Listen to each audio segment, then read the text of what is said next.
Welcome to the Kevin Cook Show. And now, here's Kevin.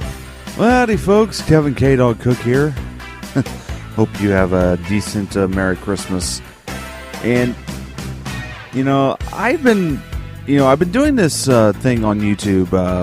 I took a YouTube challenge and decided to.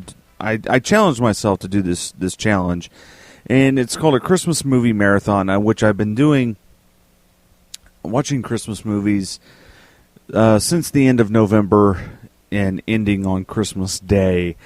I've been going through, and right now, and of course tonight, sometimes I get a little slack in it, and what I do is I watch 2 a night, or 2 a day, whatever. And the weekends are a good time to do that. In case you miss one or whatever, you can catch up on and watch during the weekend or whatever. But there's a couple. One I haven't watched yet. One I already have, and there are a couple movies I tend to find as my favorite of the year. And I know I could put this in as a movie of the week, but that's.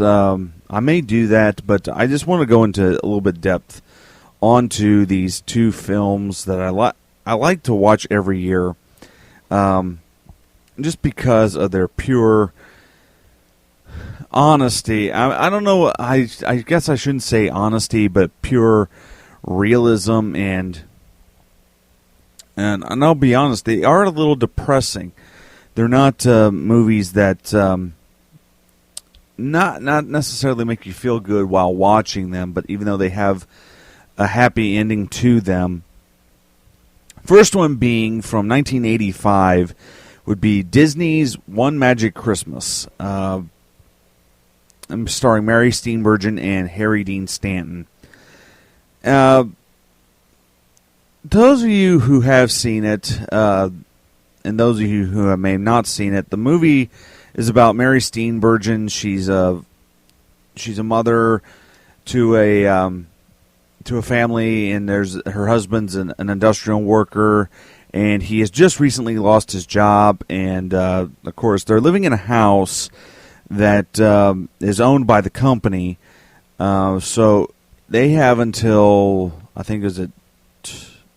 they have until New Year's Eve to be moved out of the house. And it's just a really depressing time. And she's working at this crummy job at a supermarket. And her kids are always on her about, Santa Claus, Christmas, this, and she has just lost the Christmas spirit. Well, Harry Dean Stanton comes into play because he is a Christmas angel. He's on a mission from Santa Claus to pump special people throughout the year who need the Christmas spirit. And so Santa Claus gives him the mission that Mary Steenburgen's character has lost the true spirit of Christmas. She doesn't even wish anybody a Merry Christmas or any of that. And the whole purpose is to get her to be filled with the Christmas spirit. And the only way that they find, and to make a long story short, just to sum everything up, things get worse for the family. But however, the little girl in the family, the daughter, is the one that kind of gets mom to turn the other way, and the angel knows that she's the only way to speak to her, and so the little girl ends up visiting Santa Claus, and even Santa Claus says, I'm sorry, there's certain things that Santa Claus can't do. And I'm of course saying this because there's a big plot in the plot hole that I'm missing here, but I'm telling you this just to not spoil anything. So something really, really bad happens to the family besides the husband losing his job.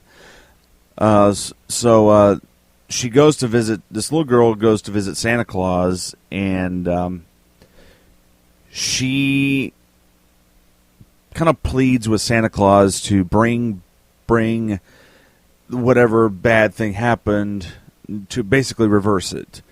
And he says, "No, I can't do that. But your mom but your mom can, and she needs to be filled with the Christmas spirit." And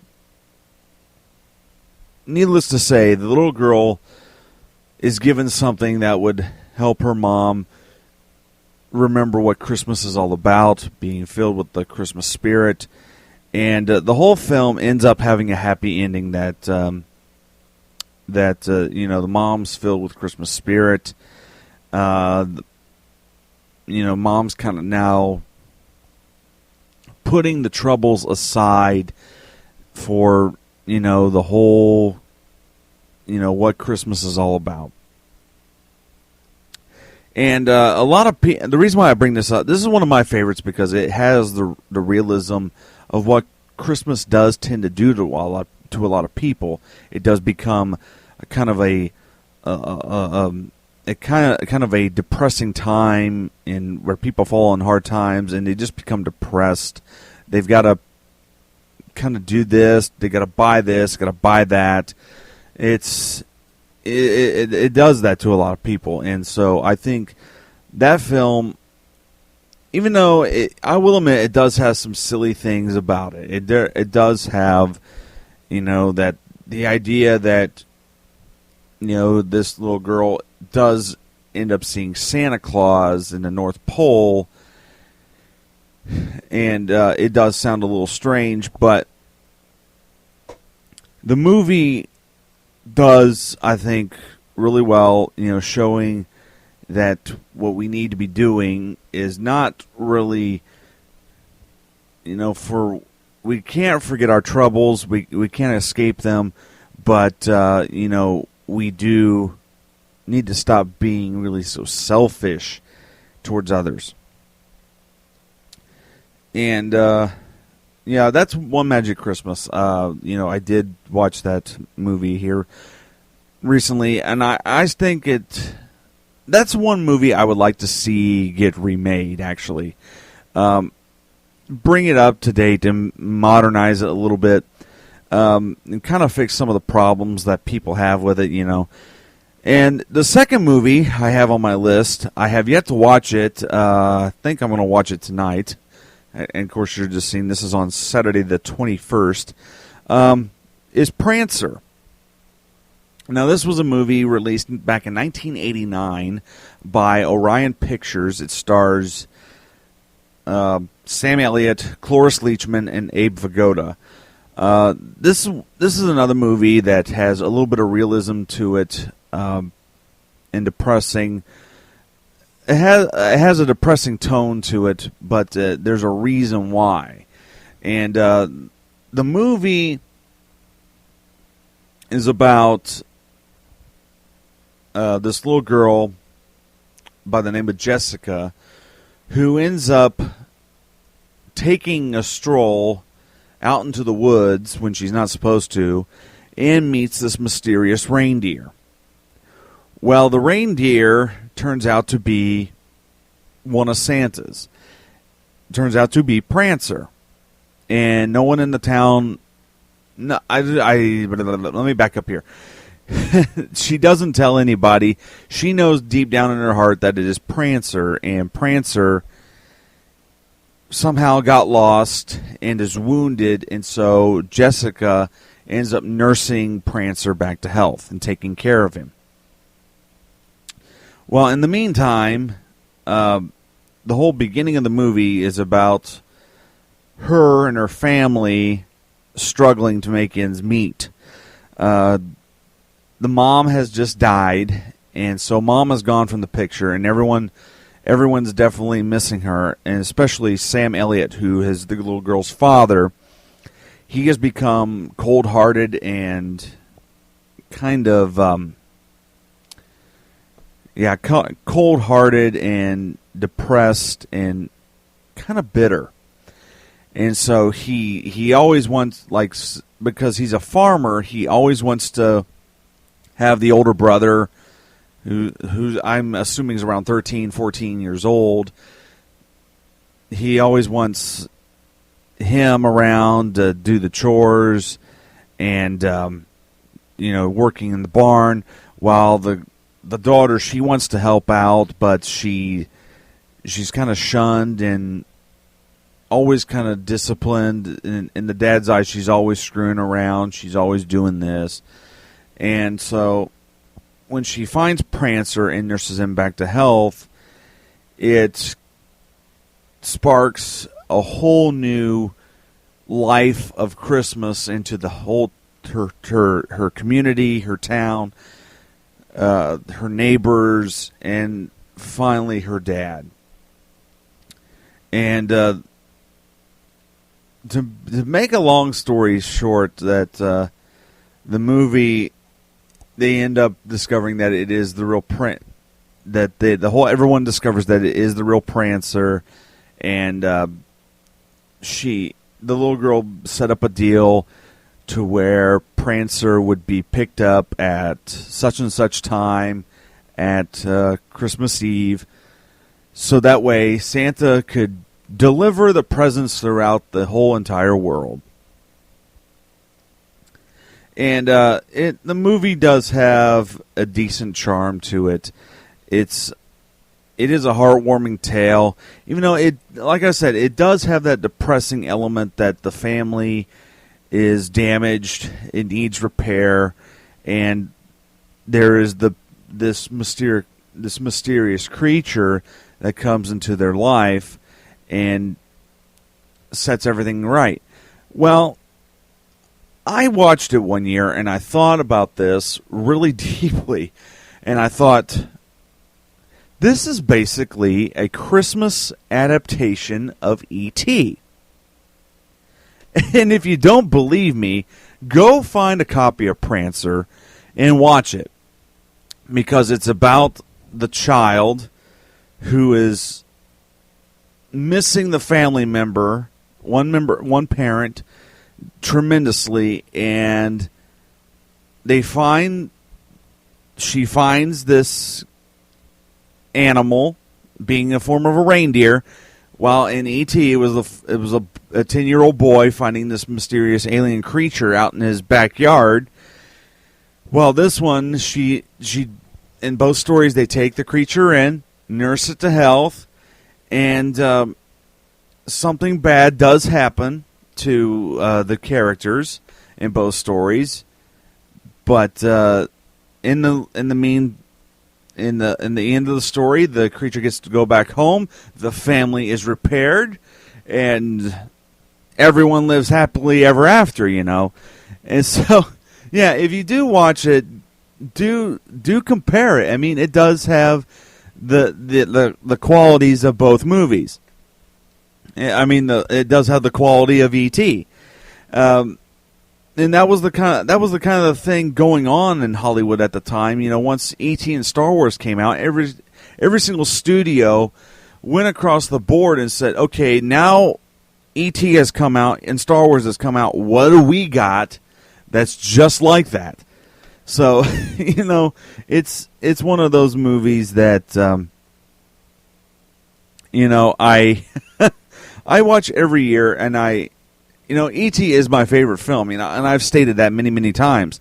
But Prancer tends to be one of my favorite Christmas movies, because even though, like I said, it is comparable to E.T., but it does have its own charm to it, that it is based in real people, and it does have a real animal playing the part. It's not really a big special effects movie. It's not. There's hardly any puppetry. There is some puppetry used to recreating what the deer has to do. There's a whole deal in Prancer about Prancer being hurt, and so the American Humane Society, the way they are, every movie that depicts an animal hurt, shot, whatever, it's faked. They won't actually hurt the real animal. The whole, it's all faked, used by puppets, dummies, and whatever. I mean, even a bug cannot be injured during a filming of a movie. I kid you not. There was one movie I watched, and I honestly forget what movie this was. And they had to have several bugs for whatever it was. And they said, "Oh, I know what it was." Now it comes to mind. It was Men in Black, and Barry Sonnenfeld was talking about how the scene where Will Smith is stomping on all these cockroaches, and the cockroaches could not be squished, and they had to have every single cockroach accounted for. And when you see Will Smith stomping on what appears to be cockroaches, it isn't. It's fake cockroaches with mustard packets in them. So when you see the goo, it's actually mustard. So you know how that works. But I think I'm going to do this. I'm going to play. If you just give me a second here, I'm going to play the Prancer trailer, and just listen to see if you cannot find the similarities between that and E.T. So I'm going to go ahead and play this. This holiday, Christmas everywhere will depend on Jessica Riggs. It all started when an afternoon's adventure led to an evening's discovery. Oh, it's just like this one, Prancer. And a magical time began. How did you know where I live? I believe you saw a deer, but I don't believe it flies. He's magical, Carol. Now, she's the only one in the world who believes. Dr. Benton! Can't wait, emergency! I tell you, he's one of Santa's! He isn't playing with a full deck. Hold his head away from me. He's probably used to being around people. What am I, an elf? Nobody, and I mean nobody but us three can know about Prancer. Oh, don't worry. I wouldn't want anybody to find out you're nuts. Something's been eating on our little trees. What do you think it was? Judge said it might have been a deer. I bet Santa doesn't think you'll get back in time.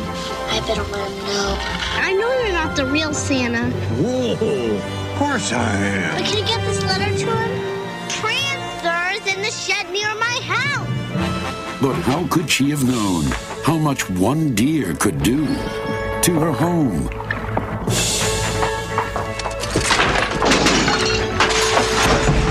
Her town. Surprise! It's Prancer! Prancer! You have added inspiration to my day, young lady. And her family. I think we still got time. Santa hadn't been to Three Oaks yet. Well, out of the way, everybody. We got a reindeer to get to Antler Ridge by midnight. Prancer, a Christmas adventure for the whole family.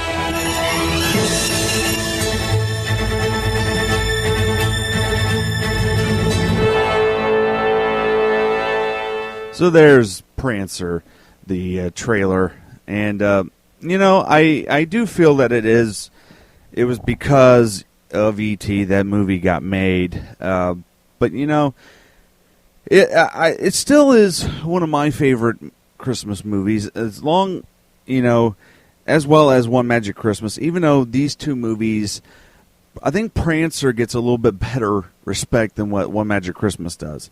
One Magic Christmas tends to be, kind of a forgotten movie that people just want to forget.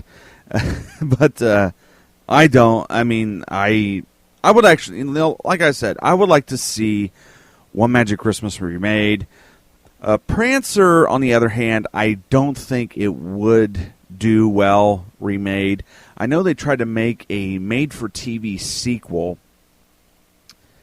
I think back in 2002, 2003, that aired on USA, and that was very mixed. But yeah, Prancer, I think, is a movie that stands on its own. There is a little bit deeper discussion in here about even though it's about, this reindeer, Santa Claus, and it does play onto the fact on a little bit with the mother gone. There's one scene in the movie that really gets me, is the scene between Jessica and her friend, and there's a discussion about whether she believes that Prancer is real or not, that it is the real Prancer, and her friend really doesn't believe that. That, she says, I believe you saw a deer, but how can you tell that it was actually Prancer? And then the whole discussion ends up being, about the doubt of believing in Santa Claus. And she says, well, how can one man, go down every single chimney in one night? And she says, I've never seen Santa Claus. And she says, I've done a lot of looking. And Jessica replies back and says, well, we've never seen God neither. Does that mean there's no God? And then it goes on from there. And basically, the friend says, well, maybe there isn't. And then it just erupts, because Jessica turns to her and says, well, if there's no God, there's no heaven. And what about my mother? It dives deeper into some themes that what this family is going through, and it's really based in reality. Even though you have this magical being there, there is that element that this is very grounded. It doesn't have its head in the clouds necessarily. So, I think that's a pretty good discussion on today's topic. I think this is it was a really good thing to talk about, because I really wanted to bring up these two movies, and I really didn't want to devote a movie of the week. I may devote a movie of the week to one of them, but not both of them. I really just wanted to get it out on the table, and bring this to Spreaker, so I kind of pump that up a little bit. So, from me to you, Merry Christmas and see you later.